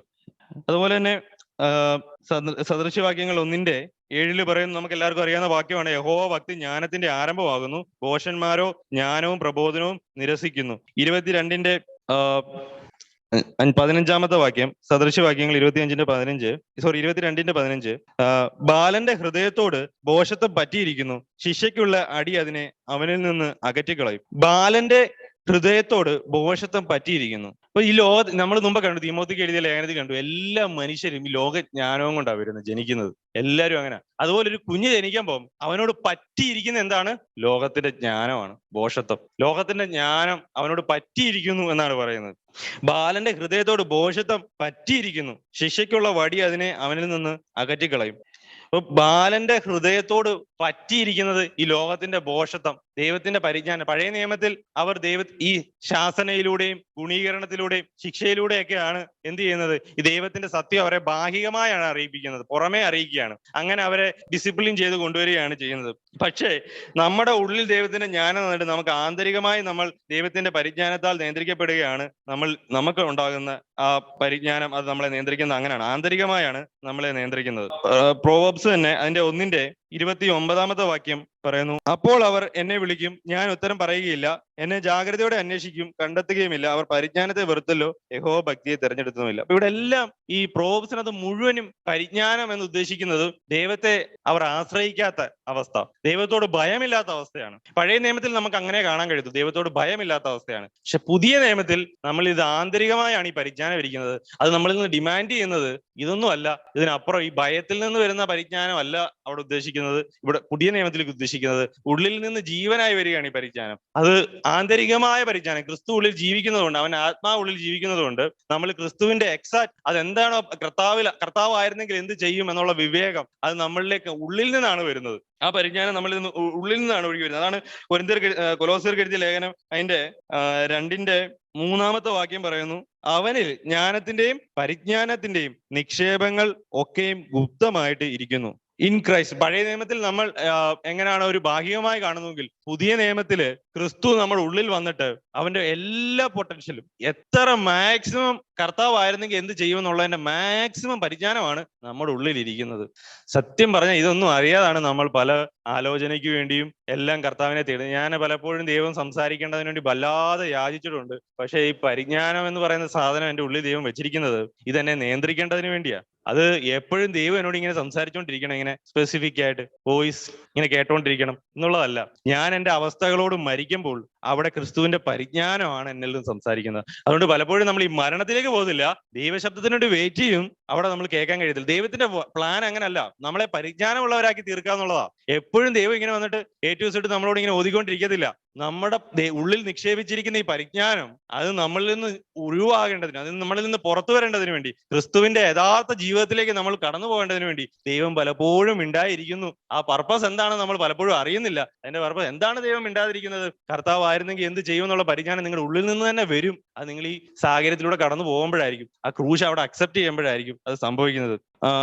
1 കൊരിന്ത്യർക്ക് എഴുതിയ ലേഖനം അതിന്റെ 1:30 വാക്യം, നിങ്ങളോ അവനാൽ ക്രിസ്തുയേശുവിൽ ഇരിക്കുന്നു. ഈ നമ്മുടെ സ്റ്റാറ്റസ് എന്താണ്? വിശ്വാസികളുടെ സ്റ്റാറ്റസ്, നമ്മൾ ക്രിസ്തുവിനോട് കൂടെ ഇരിക്കുന്നു. ലോകത്തിലെ സകല മനുഷ്യരും ഭോഷത്വത്തിന്റെ കീഴിലാണ്. അവർ ഭോഷ്കിനാൽ നിയന്ത്രിക്കപ്പെടുന്നു, ഇരുളിനാൽ നിയന്ത്രിക്കപ്പെടുന്നു. ജ്ഞാനം എന്നവർ ചിന്തിച്ച് അജ്ഞാനമായതിനെയും ഗുണമില്ലാത്തതിനെയും പിന്തുടരുന്നു. പക്ഷെ നിങ്ങളോ അവൻ ആ ക്രിസ്തുവേശുവിൽ ഇരിക്കുന്നു. ഞാനിത് പറഞ്ഞു വരുന്ന ഒരു പോയിന്റിലേക്കാണ്. പോയിന്റ് എത്തുമ്പോൾ കുറച്ചുകൂടെ ക്ലാരിറ്റി കിട്ടുമെന്ന് ഞാൻ വിശ്വസിക്കുന്നു. നിങ്ങളോ അവനാൽ ക്രിസ്തുവേശുവിൽ ഇരിക്കുന്നു, അവൻ നമുക്ക് ദൈവത്തെങ്കിൽ നിന്ന് ജ്ഞാനവും നീതിയും ശുദ്ധീകരണവും വീണ്ടെടുപ്പുമായി തീർന്നിരിക്കുന്നു. അവൻ നമുക്ക് എന്താണ്? ദൈവത്തിൽ നിന്ന് ജ്ഞാനം, അവൻ നമുക്ക് ജ്ഞാനമായിരിക്കുന്നു. അപ്പൊ ആരാണ് നമ്മുടെ ജ്ഞാനം? ക്രിസ്തുവാണ് നമ്മുടെ ഉൾബോധ്യം, നമ്മുടെ ജ്ഞാനം. നമ്മുടെ എല്ലാ ഓരോ ദിവസവും നമ്മളെ നടത്തുന്ന നമ്മുടെ ബ്രെയിനിന്റെ അല്ലെങ്കിൽ നമ്മുടെ മൈൻഡിന്റെ ഓരോ കണവും അല്ലെങ്കിൽ ഓരോ കണികയും അവന്റെ ജ്ഞാനമാണ്. എത്ര മനോഹരമാണ് അത്! ഭയങ്കര സ്പിരിച്വൽ ലൈഫാണ്. നമ്മൾ വിചാരിക്കുന്ന പോലെ ഒരു ലൈഫല്ല. അതിലേക്കാണ് കർത്താവ് നമ്മളെ വിളിച്ചിരിക്കുന്നത്. അവന്റെ ആ ഡിവൈൻ ലൈഫിന്റെ ഓഹരിക്കാരാകുവാനാണ് നമ്മളെ വിളിച്ചിരിക്കുന്നത്. അത് അവന്റെ പരിജ്ഞാനത്താലേ നമുക്ക് നേടാൻ കഴിയത്തുള്ളൂ. ആ പരിജ്ഞാനത്താലേ നമ്മൾ ആ ലൈഫിലേക്ക് കടക്കുകയുള്ളൂ. അതാണ് അതിലേക്കാണ് നമ്മളെ ഓരോരുത്തരെയും വിളിച്ചത്. അതാണ് പൗലോസ് പറയുന്നത്, നിങ്ങളുടെ വിളിക്ക് യോഗ്യമാവണ്ണം നിങ്ങൾ നടപ്പിൻ, നിങ്ങൾ പരിജ്ഞാനത്തിൽ നടപ്പിൻ, നിങ്ങളുടെ വിളിക്ക് യോഗ്യമാവണ്ണം നിങ്ങൾ നടപ്പിൻ എന്ന് പറയുന്നത്. 1 തിമോത്തി അതിന്റെ 3:15 വാക്യം, ഞാൻ വേഗത്തിൽ, ഇത് തിമോത്തിയോട് പൗലോസ് പറയുന്നതാണ്, ഞാൻ വേഗത്തിൽ നിന്റെ അടുക്കൽ വരുമെന്ന് ആശിക്കുന്നു. താമസിച്ചു പോയാലോ സത്യത്തിന്റെ തൂണും അടിസ്ഥാനവുമായി ജീവനുള്ള ദൈവത്തിന്റെ സഭയാകുന്ന ദേവാലയത്തിൽ നടക്കേണ്ടത് എങ്ങനെയെന്ന് അറിയേണ്ടതിന് ഇത് എഴുതുന്നു. അവൻ ജഡത്തിൽ വെളിപ്പെട്ടു, ആത്മാവിൽ നീതീകരിക്കപ്പെട്ടു, ദൂതന്മാർക്ക് പ്രത്യക്ഷനായി, ജാതികളുടെ ഇടയിൽ പ്രസംഗിക്കപ്പെട്ടു, ലോകത്തിൽ വിശ്വസിക്കപ്പെട്ടു, തേജസ്സിൽ എടുക്കപ്പെട്ടു എന്നിങ്ങനെ ദൈവഭക്തിയുടെ മർമ്മം സമ്മതമാവണ്ണം. അപ്പോൾ ഇവിടെ തിമോത്തിയോട് പൗലോസ് പറയുന്നത്, നന്നായി ശുശ്രൂഷ ചെയ്തിട്ട് തങ്ങൾക്ക് നല്ല നിലയും ക്രിസ്തുയേശുവിലുള്ള വിശ്വാസത്താൽ വളരെ പ്രാഗൽഭ്യവും സമ്പാദിക്കുന്നു. 15 വാക്യം, താമസിച്ചു പോയാലോ സത്യത്തിന്റെ തൂണും അടിസ്ഥാനമായി ജീവനുള്ള ദൈവത്തിന്റെ സഭയാകുന്ന ദേവാലയത്തിൽ. അപ്പം താമസിച്ചു പോയാലോ സത്യത്തിന്റെ തൂണും അടിസ്ഥാനവുമായി ജീവനുള്ള ദൈവത്തിന്റെ സഭയാകുന്ന, സത്യത്തിന്റെ തൂൺ, ജ്ഞാനത്തിന്റെ സത്യത്തിന്റെ തൂണായ ജീവനുള്ള ദൈവത്തിന്റെ സഭയാകുന്ന ദേവാലയം നടക്കേണ്ടതിന് എങ്ങനെയെന്ന് നീ അറിയേണ്ടത്. ഇപ്പം ഇവിടെ പൗലോസ് തിമോത്തി എടുത്ത് പറയാണ്, താമസിച്ചു പോയാലോ സത്യത്തിന്റെ തൂണും അടിസ്ഥാനവുമായി ജീവനുള്ള ദൈവത്തിന്റെ സഭയാകുന്ന ദേവാലയം. അവന്റെ ഉള്ളിൽ ദൈവത്തിന്റെ ജീവനുള്ള സഭയാകുന്ന ദൈവത്തിന്റെ സഭയാകുന്ന ദേവാലയത്തെ നടത്തേണ്ടത് എങ്ങനെയെന്ന് അറിയേണ്ടതിന്. തിമോത്തിക്ക് എഴുതിയ ലേഖനത്തിൽ പൗലോസ് പല കാര്യങ്ങളും പറയുമ്പോൾ പൗലോസ് പറയുന്നുണ്ട് ന്യായപ്രമാണം എങ്ങനെയാണ് പരിജ്ഞാനത്തിൽ അത് നടത്തേണ്ടതിന് അത് യൂസ് ചെയ്യാൻ തനിക്ക് അറിയാമെന്നും എന്ന് പറയുന്നുണ്ട്. അതുപോലെ തന്നെ പൗലോസ് ഇവിടെ ഉദ്ദേശിക്കുന്നത് ഈ പരിജ്ഞാനം അല്ലെങ്കിൽ ഈ സത്യത്തിന്റെ തൂണും അടിസ്ഥാനവുമായ ജീവനുള്ള ദേവാലയത്തിന്റെ അത് നടത്തിപ്പ് നിനക്ക് നടത്തുവാനുള്ള പരിജ്ഞാനം നിന്റെ ഉള്ളിൽ ഇരിക്കുന്നു എന്നാണ് പറയുന്നത്. അവൻ ജഡത്തിൽ വെളിപ്പെട്ടു, ആത്മാവിനാൽ നീതീകരിക്കപ്പെട്ടു, ദൂതന്മാർക്ക് പ്രത്യക്ഷനായി, ജാതിയുടെ ഇടയിൽ പ്രസംഗിക്കപ്പെട്ടു, ലോകത്തിൽ വിശ്വസിക്കപ്പെട്ടു, തേജസ്സിൽ എടുക്കപ്പെട്ടു എന്നിങ്ങനെ ദൈവഭക്തിയുടെ മർമ്മം സമ്മതമാവണ്ണം വലിയതാകുന്നു. അത് നിനക്ക് അറിയേണ്ടതിന് എന്നുള്ളതാണ് പറയുന്നത്. ഓക്കെ, ഇതെല്ലാം ഇതെങ്ങനെയാണ് ഈ പരിജ്ഞാനത്തിലേക്ക് കടക്കുന്നത്? ദൈവത്തിന്റെ ആത്മാവിനാലാണ് നമ്മൾ ഈ പരിജ്ഞാനത്തിലേക്ക് കടക്കുന്നതെന്ന് നമ്മൾ കണ്ടു. അതുപോലെ തന്നെ അപ്പൊ സത്യം പറഞ്ഞാൽ നമ്മുടെ രക്ഷയുടെ ഒരു പ്രധാനപ്പെട്ട ഘടകം നമ്മൾ ഈ പരിജ്ഞാനത്തിലേക്കാണല്ലേ. പരിജ്ഞാനത്തിന്റെ രക്ഷയാണ് നമ്മളെ ദൈവം ആ പരിജ്ഞാനത്തിലേക്കാണ്, ജ്ഞാനത്തിലേക്കാണ് വിളിച്ചിരിക്കുന്നത്. അതുപോലെ 1 യോഹന്നാന്റെ ലേഖനം 2:20 നിങ്ങളോ പരിശുദ്ധനാൽ അഭിഷേകം പ്രാപിച്ചു സകലവും അറിയുന്നു. 27 നിങ്ങൾ സത്യം അറിയുക കൊണ്ടല്ല, നിങ്ങൾ അത് അറിയുകയാലും ഭോഷ്കൊന്നും സത്യത്തിൽ നിന്ന് വരികയില്ലായാലും അത്രേ ഞാൻ നിങ്ങൾക്ക് എഴുതിയിരിക്കുന്നത്. അപ്പൊ നിങ്ങൾ ദൈവത്തിന്റെ ആത്മാവ് പ്രാപിച്ചിരിക്കുന്നു, അവന്റെ ആത്മാവ് നിങ്ങളുടെ ഉള്ളിലിരിക്കുന്നു, നിങ്ങൾക്ക് സകല സത്യവും നിങ്ങളിൽ ഇരിക്കുന്നു, യേശുവിനെ ക്രിസ്തു അല്ല എന്ന് നിഷേധിക്കുന്നു. 27-ാമത്തെ വാക്യം പറയുന്നു അവനാൽ പ്രാപിച്ച അഭിഷേകം നിങ്ങൾ വസിക്കുന്നു, ആരും നിങ്ങളെ ഉപദേശിപ്പാൻ ആവശ്യമില്ല. അപ്പോൾ എങ്ങനെയാണ് നമ്മൾ ഈ പരിജ്ഞാനത്താൽ നിയന്ത്രിക്കപ്പെടുന്നത്?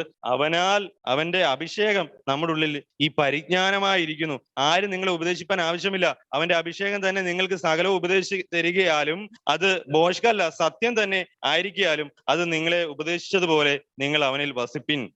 ദൈവത്തിന്റെ ആത്മാവ് അതാണ് നമുക്ക് ഈ പരിജ്ഞാനം ഉപദേശിച്ചത്. അവന്റെ അഭിഷേകം നിങ്ങളിൽ ഇരിക്കുന്നു, അത് നിങ്ങളെ സകല സത്യത്തിലും വഴി നടത്തുന്നു. ആ പരിജ്ഞാനം നിങ്ങളെ വഴി നടത്തുന്നു. ഇനി നിങ്ങൾക്ക് ആരും ഉപദേശിച്ചു തരേണ്ട ആവശ്യമില്ല, ബാഹികമായ ഒരു ഗൈഡൻസിന്റെയും ആവശ്യമില്ല. ദൈവത്തിന്റെ ആത്മാവ് നമ്മുടെ ഉള്ളിൽ പരിജ്ഞാനമായിരിക്കുന്നു. അപ്പൊ ഈ പരിജ്ഞാനം വെളിപ്പെടേണ്ടതിന് വേണ്ടിയാണ് ഓരോ കഷ്ടതകളിലും ഞാൻ മുമ്പ് പറഞ്ഞ പോലെ ദൈവം ഭയങ്കര സൈലന്റ് ആയിട്ട് ഇരിക്കുന്നത് നമുക്ക് കാണാൻ കഴിയുന്നത്. യാക്കോബിന്റെ ലേഖനം എന്താണ് ഈ പരിജ്ഞാനത്തിന്റെ ഒരു പുറമേയുള്ള ഒരു സ്വഭാവം ഇവിടെ യാക്കോബ് പറയുന്നുണ്ട്. യാക്കോബിന്റെ ലേഖനം അതിന്റെ 13 മുതലുള്ള വാക്യം നിങ്ങളിൽ ജ്ഞാനിയും വിവേകിയുമായുള്ളവനാർ അവൻ ജ്ഞാനലക്ഷണമായ സൗമ്യതയോടെ നല്ല നടപ്പിന്റെ തന്റെ പ്രവൃത്തികളെ കാണിക്കട്ടെ. അവൻ ജ്ഞാനലക്ഷണമായ സൗമ്യതയുടെ നല്ല നടപ്പിൽ തന്റെ പ്രവൃത്തികളെ കാണിപ്പിക്കട്ടെ. ഈ ജ്ഞാനത്തിൽ നിന്നാണ് ഈ സൗമ്യത വരുന്നത്, ട്രൂ ഹംബിൾനെസ് വരുന്നത്. യഥാർത്ഥ താഴ്മ. പലർക്കും എന്താ താഴ്മ വരാൻ കഴിയാത്തത്? അത് എന്തുകൊണ്ടാണ്? ഭയങ്കര കഠിനമായ താഴ്മയ്ക്ക് വേണ്ടി സ്ട്രഗിൾ ചെയ്യുന്നുണ്ട്, പക്ഷെ എന്തുകൊണ്ട് വരുന്നില്ല? ആ ട്രൂ വിസ്റ്റത്തിൽ നിന്ന്, ആ യഥാർത്ഥമായ പരിജ്ഞാനത്തിൽ നിന്നേ ഈ താഴ്മ വരുത്തുള്ളൂ. യഥാർത്ഥമായ പരിജ്ഞാനത്തിൽ നിന്നാണ് താഴ്മ വരുന്നതെന്ന് നമുക്ക് മനസ്സിലാക്കേണ്ടതിന് വേറൊരു ഭാഗം കൂടെ എടുക്കാം. യോഹന്നാന്റെ സുവിശേഷം അതിന്റെ 13-ാം അധ്യായം ഞാൻ നേരത്തെ ഇവിടെ പറഞ്ഞിട്ടുള്ളതാണെന്ന് തോന്നുന്നു. 2 മുതലുള്ള വാക്യം പറയുന്നു അത്താഴമായപ്പോൾ പിശാച് ശിമോന്റെ മകനായ യൂദാ ഇസ്കറിയാത്തവന്റെ ഹൃദയത്തിൽ അവനെ കാണിച്ചു കൊടുക്കാൻ തോന്നിച്ചിരുന്നു. പിതാവ് സകലവും തന്റെ കയ്യിൽ തന്നിരിക്കുന്നുവെന്നും താൻ ദൈവത്തിന്റെ അടുക്കൽ നിന്ന് വന്നു എന്നും ദൈവത്തിന്റെ അടുക്കൽ പോകുന്നു എന്നും യേശു അറിഞ്ഞിരിക്കെ. ആ ക്ലിയർ. യേശുവിന് സംശയം ഉണ്ടായിരുന്നു, ഞാൻ പിതാവിന്റെ അടുക്കൽ നിന്ന് വന്നതാണോ എന്നൊരു സംശയം. പിതാവിന്റെ അടുക്കലേക്ക് പോകുന്നുണ്ട്, ഇതെല്ലാം നഷ്ടപ്പെടുത്തിയത് വെറുതെ ആവുമോ? ഇതെല്ലാം നഷ്ടമാവോ? ശരീരം മുഴുവൻ തകർക്കപ്പെടുന്നത് അതെല്ലാം നഷ്ടമായി തീരുവോ? നമ്മുടെയൊക്കെ ചില സംശയങ്ങളാണ് പലയിടത്തും നമ്മളെ ഇങ്ങനെ തകർക്കാനായി ഏൽപ്പിച്ചു കൊടുക്കാൻ കഴിയാത്തത്. നമുക്ക് ആ ക്ലിയർ വിഷൻ ഇല്ലാത്തതുകൊണ്ടാണ്. നമുക്ക് ആ ദൈവത്തിന്റെ ജ്ഞാനം കറക്റ്റായിട്ട് നമുക്ക് മനസ്സിലാക്കാൻ കഴിയാത്തതാണ് പ്രശ്നം. ഇവിടെ കർത്താവ് പറയുന്നു താൻ ഉയരത്തിൽ നിന്ന് വന്നു എന്നും താൻ പിതാവിന്റെ അടുക്കൽ പോകുന്നുവെന്നും യേശു അറിഞ്ഞിരിക്കെ അത്താഴത്തിൽ നിന്ന് എഴുന്നേറ്റ് വസ്ത്രം ഊരി വെച്ചു, ഒരു തുവർത്തെടുത്ത് അരയിൽ ചുറ്റി, ഒരു പാത്രത്തിൽ വെള്ളം പകർന്ന് ശിഷ്യന്മാരുടെ കാൽ കഴുകുവാനും അരയിൽ ചുറ്റിയിരുന്ന തുണി കൊണ്ട് തുവർത്തുവാനും തുടങ്ങി. യഥാർത്ഥ പരിജ്ഞാനം, ആ ട്രൂ വിസ്റ്റം അല്ലെ, ആ നോളജ്, ട്രൂ ആയിട്ടുള്ള നോളജ്, ദൈവത്തിൽ നിന്നുള്ള പരിജ്ഞാനം. ദൈവത്തിന്റെ പരിജ്ഞാനത്തിന്റെ പ്രത്യേകത എന്താണ്? ദൈവത്തിന്റെ പരിജ്ഞാനത്തിന്റെ പ്രത്യേകത ദൈവികമായതിന് ഒരു ക്ലാരിറ്റി തരിക എന്നുള്ളതാണ്.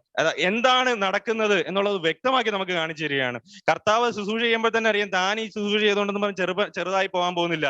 താൻ എങ്ങോട്ട് പോകുന്നു, താൻ എവിടെ നിന്ന് വരുന്നു എന്നെല്ലാം തനിക്ക് നന്നായി അറിയാം. സ്വർഗത്തിൽ വലിയവൻ ആരാണെന്ന് തനിക്ക് നന്നായി അറിയാം. ക്ലാരിറ്റി, 100% ക്ലാരിറ്റി ഉണ്ടെങ്കിൽ, അത് ഉറപ്പാണെങ്കിൽ നമ്മളെ കൊണ്ട് ഈ ലോകത്തിൽ ചെറിയവനാകാൻ നമുക്ക് പലപ്പോഴും കഴിയുകയുള്ളൂ. ഈ പരിജ്ഞാനം നമുക്ക് ഇല്ലാത്തത് കൊണ്ടാണ്, അതിന് ഇച്ചിരി സംശയത്തോടൊക്കെ കാണുന്നതുകൊണ്ടാണ്. അതുകൊണ്ടാണ് നമ്മൾ നമ്മുടെ ഈ മായയുടെ പുറയിലേക്ക്, ലോകത്തിന്റെ ജ്ഞാനമാണ് നമ്മളെ വിട്ടുകൊടുക്കരുത് എന്ന് പറയുന്നത്. ലോകത്തിന്റെ ജ്ഞാനമാണ്, അതാണ് നമുക്ക് ഭയം ഉണ്ടാക്കുന്നത്. സത്യം അറിയുന്നവൻ, ജ്ഞാനമുള്ളവൻ ഹമ്പിൾ ആകുകയാണ് ചെയ്യുന്നത്. റിയാലിറ്റി എന്തെന്നറിയുന്നു. ലോകം ഒന്നുമല്ലെന്നും ഇതിൻ്റെ ഗ്ലോറി ഒന്നുമല്ലെന്നും നാം വെറും പാപികളും മൊത്തത്തിൽ ഒരു ഗ്ലോറിയുമില്ലാത്ത, തേജസ്സില്ലാത്ത, ജീവനില്ലാത്ത, പുകഴുവാനൊന്നുമില്ലാത്ത പാപികളാണെന്നും ആ റിയാലിറ്റിയിൽ ആ പരിജ്ഞാനത്തിൽ നിയന്ത്രിക്കപ്പെടുമ്പോഴേ നമുക്ക് ഹമ്പിളാകാൻ കഴിയുകയുള്ളൂ. ആ റിയാലിറ്റിയിൽ ലോകത്തിൻ്റെ എല്ലാം മായയാണെന്നും നിത്യമായതെന്തെന്നും അത് സ്വർഗീയമായതെന്നുമുള്ള ബോധ്യത്തിൽ മാത്രമേ നമുക്ക്, ആ പരിജ്ഞാനത്തിൽ മാത്രമേ നമുക്ക് ഹമ്പിളാകാൻ കഴിയുകയുള്ളൂ. അപ്പോൾ യഥാർത്ഥ പരിജ്ഞാനം ഒരാത്മീയനെ ഹമ്പിളാക്കുകയാണ് ചെയ്യുന്നത്. യഥാർത്ഥ പരിജ്ഞാനമുള്ളവർ കൂടുതൽ ഹമ്പിളാകുകയാണ് ചെയ്യുന്നത്. നമുക്ക് എല്ലാവർക്കും ആ ജ്ഞാനം നമ്മളെല്ലാവരും പ്രാപിച്ചുകൊണ്ടിരിക്കുന്നതേ ഉള്ളൂ. ദൈവത്തിന്റെ കൃപയാൽ നമ്മൾ ഓരോ ദിവസവും ആ ജ്ഞാനത്തിലേക്ക് കടക്കും എന്ന് ഞാൻ വിശ്വസിക്കുന്നു. എഫേസ്യർ ലേഖനത്തിലേക്ക് നമുക്ക് തിരിച്ചു വരാം. എഫേസ്യ ലേഖനം അതിന്റെ 5:15 വാക്യം വരെ നമ്മൾ വായിച്ചത്. ആകയാൽ സൂക്ഷ്മത്തോടെ, അജ്ഞാനികളായിട്ടല്ല. ഇനിയിപ്പോ ഏത് ജ്ഞാനത്തിലാ സൂക്ഷ്മത്തോടെ നമ്മൾ ഇരിക്കേണ്ടത്? ഇതേ പരിജ്ഞാനത്തിൽ തന്നെ, ക്രിസ്തുവിന്റെ അതേ പരിജ്ഞാനം. നമ്മൾ ലോകത്തിന്റെ ജ്ഞാനികളാകാതെ സൂക്ഷ്മതയോടെ, നിങ്ങളുടെ ഇഷ്ടങ്ങളുടെ പുറകെ നിങ്ങൾ നിയന്ത്രിക്കപ്പെടാതെ, നിങ്ങളുടെ സോബർനെറ്റ് നഷ്ടപ്പെടുത്താതെ, ജ്ഞാനം നമ്മളിൽ നിന്ന്, നമ്മുടെ മോഹങ്ങൾ നിറഞ്ഞു കഴിഞ്ഞാൽ അതിനാലാലും നമ്മൾ നിയന്ത്രിക്കപ്പെടുന്നത്. നമ്മുടെ ആഗ്രഹങ്ങളാണ്, നമ്മുടെ വീട്ടിലെ ആവശ്യങ്ങളാണ്, നമ്മുടെ മക്കളുടെ പഠിത്തമാണ്, അല്ലെങ്കിൽ നമ്മുടെ സഹോദരങ്ങളുടെ ആവശ്യങ്ങളാണ്, അല്ലെ നമ്മുടെ വീടിന്റെ പണിയാണ്, മക്കളുടെ പല പല ആവശ്യങ്ങളും. ഇതാണ് നിങ്ങളുടെ തലയിലെങ്കിൽ ഈ പരിജ്ഞാനം ഉണ്ടാക്കാൻ ഭയങ്കര പാടാണ്. അതുകൊണ്ട് ഇത് ഈ പരിജ്ഞാനത്തിലേക്ക് നമ്മൾ നിയന്ത്രിക്കപ്പെടുക എന്ന് പറഞ്ഞു കഴിഞ്ഞാൽ ക്രൂശിന്റെ ഒരു വലിയ തകർച്ചയിലൂടെ ഓരോ ദിവസവും നമുക്ക് പോകാൻ കഴിയത്തുള്ളൂ. ഇതൊക്കെ ഉപേക്ഷിക്കാതെ, ഓരോ ദിവസവും നാളത്തെ പറ്റി ഒന്നും ചിന്തിക്കാതെ, ഇന്നത്തെ മാത്രം സന്തോഷത്തോടെ നാളെ ഞാൻ നിത്യതയിലേക്ക് ചേർക്കപ്പെടുന്നു എന്നുള്ള ജ്ഞാനം, അതാണ് ജ്ഞാനം. യഥാർത്ഥ ജ്ഞാനം അതാണ്. അങ്ങനെ നോക്കി ജീവിക്കുന്നവർക്ക് ഈ ഒരു പരിജ്ഞാനത്തിന്റെ തലത്തിലേക്ക് ഒരു ആ പ്രോഗ്രസ് നമ്മൾ ഇങ്ങനെയാണ് വരുന്നത്. നമ്മൾ ആ ഒരു ലൈഫിലേക്ക് കടക്കും തോറും നമ്മളുടെ ക്രിസ്തുവിന്റെ പരിജ്ഞാനം വെളിപ്പെട്ട് വരുന്നത് നമുക്കും കാണാൻ കഴിയും, മറ്റുള്ളവർക്കും കാണാൻ കഴിയും. ഇത് തുടർച്ചയായി നമ്മൾ വരുന്നത് നമുക്ക് പലപ്പോഴും കാണാൻ കഴിയുന്നില്ല. അങ്ങനെ വരുവാണെങ്കിൽ അത് ആ പ്രോഗ്രസിലേക്ക്, അതിന്റെ പെർഫെക്ഷനിലേക്ക് നമ്മൾ ഒരിക്കലും എത്തത്തില്ല. ആ പ്രോഗ്രഷൻ ദൈവം ആഗ്രഹിക്കുന്നതാണ്. നമ്മുടെ വിളിക്ക് യോഗ്യമാവണ്ണം നമ്മൾ നടക്കണമെന്ന് കർത്താവ് ആഗ്രഹിക്കുന്ന നമ്മുടെ വിളിയുടെയും കൂടെ പ്രത്യേകതയാണ്. അതുപോലെ തന്നെ യാക്കോബിന്റെ ലേഖനത്തിൽ എന്താണ് ആ ജ്ഞാനത്തെ പറ്റി പറയുന്നത് എന്നിവിടെ നോക്കിയിട്ട് നമുക്ക് നിർത്താം. ഇത് യാക്കോബിന്റെ ലേഖനം 3:13 വാക്യം. നിങ്ങളിൽ ജ്ഞാനിയും വിവേകമായവൻ അവൻ ജ്ഞാന ലക്ഷണമായ സൗമ്യതയുടെ നല്ല നടപ്പിൻ തന്റെ പ്രവൃത്തികളെ കാണിക്കട്ടെ. അപ്പൊ സൗമ്യതയുടെ നല്ല നടപ്പ് നമ്മൾ ആ കർത്താവിന്റെ ആ കാലേഴ് ശുശ്രൂഷയിലൂടെ നമ്മളത് കണ്ടു. അതുപോലെ 14 വാക്യം. എന്നാൽ നിങ്ങൾക്ക് ഹൃദയത്തിൽ കയ്പുള്ള ഈർഷ്യയും ശാഠ്യവും ഉണ്ടെങ്കിൽ സത്യത്തിന് വിരോധമായി പ്രശംസിക്കുകയും ഭോഷ്കു പറയുകയും വരുന്നത്. അപ്പൊ ഈ സത്യത്തിന് വിരോധമായി വരുന്ന ഒരു സാധനമാണ്, ജ്ഞാനത്തിന് വിരോധമായി വരുന്ന സാധനമാണ് ഈ ഭോഷ്കു, അസൂയ, പക എന്നൊക്കെയുള്ള കാര്യങ്ങൾ. അതൊക്കെ അജ്ഞതയിൽ നിന്ന് വരുന്നതാണ്, അജ്ഞാനത്തിൽ നിന്ന് വരുന്നത്. നമ്മൾ അജ്ഞതയുള്ളവരായി തീർന്നുകൊണ്ടാണ്, നമ്മൾ കുരുടന്മാരായി തീർന്നതുകൊണ്ടാണ് ഇതൊക്കെ നമ്മുടെ ഉള്ളിൽ വരുന്നത്. അപ്പം അസൂയ നമ്മളിൽ വരും. അപ്പൊ നമ്മൾ മനസ്സിലാക്കേണ്ട കാര്യം, നമ്മൾ അജ്ഞാനത്തിൽ നിന്നാണ് ഇത് വരുന്നത്, യഥാർത്ഥ പരിജ്ഞാനത്തിൽ നിന്നല്ല ഇത് വരുന്നത് എന്ന് കർത്താവെ എന്ന് നമുക്ക് മനസ്സിലാക്കാൻ കഴിയണം എന്നുള്ളതാണ്. ഇത് ഉയരത്തിൽ നിന്ന് വരുന്ന ജ്ഞാനമല്ല. എന്ത്? ഈർഷ്യയും ശാഠ്യവും ഒന്നും ഉയരത്തിൽ നിന്ന് വരുന്ന ജ്ഞാനമല്ല. അത് ഈർഷ്യയും ഉയരത്തിൽ നിന്ന് വരുന്ന ജ്ഞാനമല്ല, ഭൗമികവും പ്രാകൃതവും പൈശാചികവുമാണ്. 3 കാര്യങ്ങളാണ്: എർത്തിലി, സെൻഷ്വൽ, ഡീവലിഷ്. സെൻഷ്വൽ, സെൻഷ്വൽ ജീവിക്കുന്ന അതായത് വികാരങ്ങൾക്ക് അടിസ്ഥാനമായുള്ളത്. വികാരങ്ങൾ എന്ത് പറഞ്ഞു അതനുസരിച്ച് ജീവിക്കുന്ന അജ്ഞാനികളാണ്. നമ്മുടെ വികാരത്തിനാൽ നിയന്ത്രിക്കപ്പെടുന്ന സമയങ്ങളെല്ലാം നമ്മൾ അജ്ഞാനികളാണ്. അതുപോലെ തന്നെ ഇത് എന്താണെന്നാ പറയുന്നത്? പ്രാകൃതവും പൈശാചികവുമായത് അത്രേ. ഉയരത്തിൽ നിന്നുള്ള ജ്ഞാനം ഇതൊന്നുമല്ല. വിട്ടുകൊടുക്കാൻ പ്രേരിപ്പിക്കുന്നതാണ്, ഇവിടെ ചെറിയവനാകുവാൻ പ്രേരിപ്പിക്കുന്നതാണ്, തകർക്കുവാൻ പ്രേരിപ്പിക്കുന്നതാണ്, കൈവശമാക്കുവാൻ ഒന്നും താല്പര്യപ്പെടാത്തതാണ് ഉയരത്തിൽ നിന്നുള്ള ജ്ഞാനം. ഇത് കംപ്ലീറ്റ്ലി ഡിഫറെന്റ് ആണ്. ഇത് ദൈവത്തിന്റെ ആത്മാവിന്റെ ആഴങ്ങളിലേക്ക് നമ്മളെ കൊണ്ടുപോയാൽ ഈ ജ്ഞാനം എന്തെന്ന് നമുക്ക് മനസ്സിലാക്കാൻ കഴിയത്തുള്ളൂ. എഫേസ്യർ ലേഖനത്തില് 5:15 പറയുന്നു, ആകയാൽ സൂക്ഷ്മത്തോടെ, അജ്ഞാനികളായിട്ടല്ല, ആകയാൽ നിങ്ങൾ ഇതേ ജ്ഞാനം അന്വേഷിക്കും. ഈ സൂക്ഷ്മത്തോടെ, ഇത് ദുഷ്കാലമാകയാൽ സമയം തക്കത്തിൽ ഉപയോഗിച്ചുകൊള്ളുവിൻ. Don't waste your time. നമ്മുടെ ടൈം, നമ്മുടെ ജ്ഞാനത്താൽ അപകീർത്തിപ്പെടുത്താതെ. നമ്മുടെ ജ്ഞാനം നമ്മുടെ സമയത്തെ തിന്നും, നമ്മളെ വിശുദ്ധിയെ തിന്നുകളയും, നമ്മുടെ ജ്ഞാനം നമ്മളെ നശിപ്പിച്ചു കളയും. അതുകൊണ്ട് നിങ്ങൾ എന്താ പറയുക? ഇത് ദുഷ്കാലമാണ്. ഇത് ദുഷ്കാലമാകിയാൽ ബുദ്ധിഹീനരാകാതെ കർത്താവിന്റെ ഇഷ്ടം ഇന്നതെന്ന് ഗ്രഹിച്ചുകൊള്ളുവിൻ. നിങ്ങളുടെ വിളിക്ക് യോഗ്യമാവണ്ണം നടപ്പിൻ. കർത്താവിന്റെ ഇഷ്ടം എന്നതെന്ന് ഓർത്തുകൊള്ളുവിൻ. നിങ്ങൾ വീഞ്ഞു കൊടുത്ത് മറ്റരാകാതിരിപ്പിൻ. നിങ്ങളുടെ സെൻഷ്വൽ ലിവിങ്ങിലേക്ക് നിങ്ങൾ പോകാതിരിപ്പിൻ. നിങ്ങളുടെ പരിജ്ഞാനം എന്തെന്ന് നിങ്ങൾ മനസ്സിലാക്കുവിൻ. പരിജ്ഞാനത്തിലേക്ക് നിങ്ങളെ കടത്തുവിൻ. സങ്കീർത്തനങ്ങളാലും സ്തുതികളാലും ആത്മീക ഗീതങ്ങളാലും തമ്മിൽ സംസാരിച്ചും നിങ്ങളുടെ ഹൃദയത്തിൽ കർത്താവിന് പാടിച്ചിട്ട് ഭയങ്കര നിങ്ങൾ വളരെ സൂക്ഷിച്ചുകൊള്ളൂ എന്ന് പറഞ്ഞിട്ട് പൗലോസ് പറയുന്നത്, നിങ്ങൾ ഭയങ്കര കെയർഫുൾ ആയിരിക്കും, നിങ്ങളെ തന്നെ നിങ്ങൾ വഞ്ചിക്കും. നിങ്ങൾ അതുകൊണ്ടൊരു കാര്യം ചെയ്യണം, നിങ്ങൾ എപ്പോഴും കാണുമ്പോഴൊക്കെയും സങ്കീർത്തനങ്ങളാലും സ്തുതികളാലും പരസ്പരം അങ്ങോട്ടും ഇങ്ങോട്ടും സ്തുതിച്ചും പ്രാർത്ഥിച്ചും ജാഗരിച്ചും മുന്നോട്ട് പോകണം. നമ്മുടെ കർത്താവ് യേശുവിന്റെ ഇപ്പം ഈ സഭയുടെ കൂട്ടായ്മ എത്ര വലുതാണ്. ആഴ്ച ഒരിക്കൽ കൂടി വന്നിട്ട് നമ്മൾ ഇല്ലേ, നമ്മുടെ ആഴ്ച ഒരിക്കലുള്ള കൂട്ടായ്മയുള്ളൂ. എപ്പോഴും സങ്കീർത്തനങ്ങളാലും സ്തുതികളാലും നമ്മുടെ ഉള്ളിൽ നിന്ന് ഈ സ്നേഹത്തിന്റെ വ്യാപാരം തുടർമാനം ഉണ്ടായിരിക്കുമാറാണ്. നമ്മളെ ദൈവം ഏൽപ്പിച്ചു തന്നിരിക്കുന്നത് നമ്മൾ ഒരേ സഭയായിട്ട് ആഴ്ച ഒരിക്കൽ ബലം കായ്ക്കുന്നവരാണ്. നമ്മുടെ ബലം ഞാൻ അങ്ങോട്ടും നിങ്ങളുടെ ബലം എനിക്കും ദിവസവും കൈമാറപ്പെടണം. എന്നാലേ നിങ്ങൾ ബലം സഭയിൽ അതൊരു വളർച്ചയാകത്തുള്ളൂ. സഭ ദൈവം അങ്ങനെ അതിനുവേണ്ടിയാണ് വെച്ചിരിക്കുന്നത്. സഭ വെച്ചിരിക്കുന്നത് ഓരോ ദിവസവും നമ്മൾ ആ ഫാമിലി പോലെ ആ ബലങ്ങൾ അങ്ങോട്ടും ഇങ്ങോട്ടും എക്സ്ചേഞ്ച് ചെയ്യപ്പെടാൻ വേണ്ടിയാണ്. നമ്മുടെ കർത്താവ് യേശുക്രിസ്തുവിന്റെ നാമത്തിൽ ദൈവവും പിതാവുമായവനെ എല്ലായ്പ്പോഴും എല്ലാറ്റിനും വേണ്ടി സ്തോത്രം ചെയ്തു കൊള്ളുവാൻ. ഓക്കെ, അതുപോലെ തന്നെ ഇനി ഞാൻ തുടക്കം പറഞ്ഞതുപോലെ ഈ ജ്ഞാനം എന്തെന്ന് നമ്മൾ യാക്കോബിന്റെ ലേഖനത്തിൽ കണ്ടു. ഈ ജ്ഞാനം എന്താണ്? ഉയരത്തിൽ നിന്നുള്ള ജ്ഞാനവും ഒന്നാമത് നിർമ്മലവും പിന്നെ സമാധാനവും ശാന്തതയും അനുസരണമുള്ളതും കരുണയും സൽബലവും നിറഞ്ഞതുമായ പക്ഷാപാതവും കപടവും ഇല്ലാത്തതുമാകുന്നു. എന്നാൽ സമാധാനം ഉണ്ടാക്കുന്നവർ സമാധാനത്തിൽ വിതച്ച് നീതി എന്ന ഫലം കൊടുക്കും. അപ്പം യഥാർത്ഥ ജ്ഞാനം എന്താണ്? നമുക്കറിയാം, പൗലോസ് പറയുന്നുണ്ട്, എഫേസ്യ ലേഖനത്തിൽ പറയുന്നു, സകല പരിജ്ഞാനത്തെയും കവിയുന്ന ക്രിസ്തുവിന്റെ സ്നേഹം. അപ്പം എന്താണ് പുതിയ നിയമത്തിലെ പരിജ്ഞാനം എന്ന് അതിന്റെ എക്സ്ട്രീം ലെവൽ എന്ന് പറഞ്ഞു കഴിഞ്ഞാൽ സ്നേഹമാണ്. ക്രിസ്തുവിന്റെ സ്നേഹത്താൽ വസിക്കുന്നതാണ് ഈ പരിജ്ഞാനം എന്ന് പറഞ്ഞു കഴിഞ്ഞാൽ. അത് പഴയ നിയമത്തിൽ ജ്ഞാനത്തിന്റെ ആരംഭം യഹോവ ഭക്തിയും ഭയമായിട്ടാണെങ്കിൽ, പുതിയ നിയമത്തിലേക്ക് വരുമ്പോൾ ആ സ്നേഹത്തിൽ വസിക്കുന്ന ഒരു അവസ്ഥയിലേക്കാണ് നമ്മൾ സ്നേഹത്തിലാണ് വസിക്കുന്നത്. ആ പരിജ്ഞാനമാണ് സ്നേഹം എന്ന് പറയുന്നത്. ക്രിസ്തുവിന്റെ സ്നേഹമാണ് നമ്മളെ ഓരോ ദിവസവും നമ്മുടെ ലൈഫിൽ എങ്ങനെ ചെയ്യണം, എന്ത് ചെയ്യണം എന്നുള്ള വിസ്റ്റം നമുക്ക് തരുന്നത്. പരിജ്ഞാനം നൽകുന്നത് ഇതേ സ്നേഹം തന്നെയാണ്. അവിടാണ് ഈ സ്നേഹം നമ്മൾക്ക് ആ പരിജ്ഞാനമായി തീരുന്നത്. പരിജ്ഞാനത്തിൽ കവിയുന്ന, സകല പരിജ്ഞാനത്തെയും കവിയുന്ന ക്രിസ്തുവിന്റെ സ്നേഹം എന്ന് പറഞ്ഞു കഴിഞ്ഞാൽ അതാണ് പ്യുവർ. അത് ഇമോഷണൽ അല്ല. നമ്മൾ കാണുന്ന പോലെ സ്നേഹം കൊണ്ട് നമ്മുടെ കണ്ണ് മന്നിച്ചു, അല്ലെങ്കിൽ സഹോദരനോടുള്ള സ്നേഹം കൊണ്ട്, അല്ലെങ്കിൽ പല കാര്യങ്ങൾ ഇമോഷണലി നമ്മൾ ഭയങ്കര ഇതായിട്ട് നമ്മൾ ഭയങ്കര വൾണറബിൾ ആകാറില്ലേ? ആ സ്നേഹമല്ല ഇവിടെ പറയുന്നത്. ഭയങ്കര കോൺഷ്യസ്നെസ്സോടെ, ഒരിക്കലും തകർക്കപ്പെടാൻ പറ്റാത്ത ജ്ഞാനത്തോടെ, വളരെ ക്ലാരിറ്റിയോടുള്ള ആ സ്നേഹമാണ് പരിജ്ഞാനത്തിൽ കവിയുന്ന ക്രിസ്തുവിന്റെ സ്നേഹം എന്ന് പറഞ്ഞാൽ. അതാണ് നമ്മളെ ഓരോ ദിവസവും നിയന്ത്രിക്കപ്പെടുത്തേണ്ടത്. അതുകൊണ്ട് ഈ സ്നേഹം നഷ്ടപ്പെടാതെ സൂക്ഷിച്ചു കൊള്ളുവിൻ എന്നാണ് പൗലോസ് പറയുന്നത്. നിങ്ങൾ വഞ്ചിക്കപ്പെടാതിരിപ്പിൻ, നിങ്ങളെ തന്നെ സൂക്ഷിപ്പിൻ.